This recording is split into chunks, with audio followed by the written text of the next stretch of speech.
বিরোধী দলের ৩৩ নেতার জামিন আবারও নামঞ্জুর। চট্টগ্রামে বিএনপি জামায়াতের ৫৩ নেতাকর্মীর বিরুদ্ধে চার্জশিট। বিরোধী দলের নেতাদের জেলে পাঠিয়ে সরকার আলোচনার পরিবেশ নষ্ট করছে মনে করেন মহাজোট শরিকরা।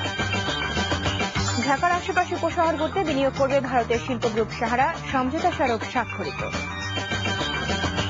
শ্রদ্ধা আর ভালোবাসায় চিরনিদ্রায় শায়িত হলেন বিশিষ্ট অর্থনীতিবিদ অধ্যাপক মুজাফফর আহমদ।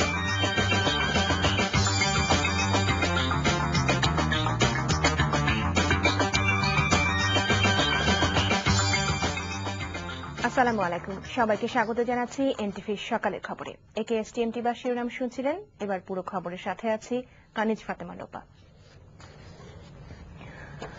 হরতালে প্রধানমন্ত্রীর কার্যালয়ের সামনে গাড়ি পোড়ানোর মামলায় 18 দলের আটক 33 নেতার জামিন আবেদন আবারও নামঞ্জুর করেছে আদালত। বুধবার মহানগর দারা জজ জহিরুল হকের আদালতে জামিন আবেদনের শুনানি হয়। শুনানি শেষে দুপুরে এই আদেশ দেন মহানগর দারা জজ। দিদার চৌধুরীর রিপোর্ট। মির্জা ফখরুল ইসলাম আলমগীর সহ 18 দলের 33 শীর্ষ নেতার অনুপস্থিতিতেই সকাল 9:30টায় জামিন আবেদনের শুনানি শুরু হয়। জনাকীর্ণ আদালতে প্রায় 2 ঘণ্টা শুনানিতে অংশ নেন বাদী আর বিবাদী পক্ষের আইনজীবীরা।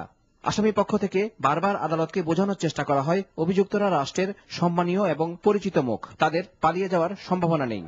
এছাড়া মামলাটি একটি রাজনৈতিক মামলা, এ অবস্থায় অভিযুক্তদের জামিন দেয়া যেতেই পারে। আমাদের যুক্তি হচ্ছে যে ফ্যাক্টস দিয়েছে সেটা অ্যাবসার্ড ফ্যাক্টস, হতে পারে না।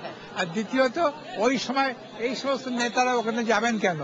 পাশেই তো জাহাঙ্গীর গেট, এই কি সম্ভব?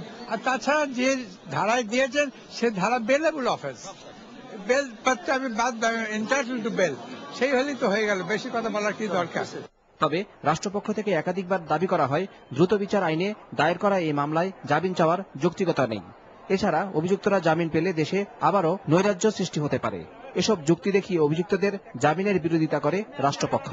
গোয়েন্দার কাছে সেই রিপোর্ট আছে, তারা ঘটনাস্থলে ছিল না, তারপরও তারা বিভিন্নভাবে টেলিফোনে মোবাইলের কনভারসেশনে তারা পরিকল্পনা করেছে, নির্দেশ দিয়েছে প্রত্যক্ষ এবং পরোক্ষ হবে তারা এই মামলার সঙ্গে তারা জড়িত।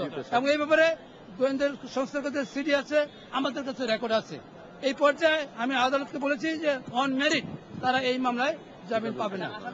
29 এপ্রিল হরতালের দিন প্রধানমন্ত্রীর কার্যালয়ের সামনে গাড়ি পোড়ানোর ওই ঘটনায় 45 জনকে আসামি করে তেজগাঁ থানায় মামলাটি দায়ের করে পুলিশ। এদের মধ্যে 3 জামাত নেতা ছাড়া 18 দলের অন্য শীর্ষ 42 নেতা বর্তমানে জেল হাজতে আছেন। দিদার চৌধুরী, এনটিভি নিউজ, ঢাকা। এদিকে চট্টগ্রামে 18 দলীয় জোটের মিছিল সমাবেশকে কেন্দ্র করে পুলিশের সাথে সংঘর্ষের পৃথক দুটি মামলা